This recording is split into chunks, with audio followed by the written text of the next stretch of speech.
Oh, here it is. So let's give it a try.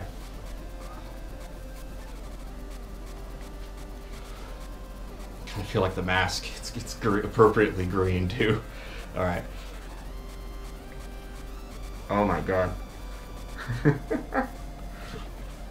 It fits really well. Like, my eyes are positioned well enough away, like towards center here, that the big piece in the center here is really not obstructing my vision much at all.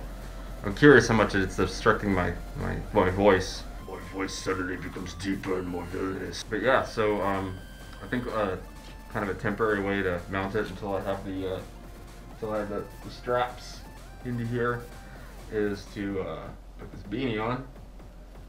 Even though it's like 83 degrees outside and I technically don't need a beanie, I think this is going to be the best way to hold it to my head for the time being. Definitely feel a little bit of the support structure that I need to clean off with some sandpaper, some little bits of herring that are touching my face, but yeah, I think that's just about it. So that's the mask in full. Thank you guys so much for watching, but please subscribe and follow us on both YouTube and Twitch. All the links are below, as well as the model file for this mask if you want to print it yourself.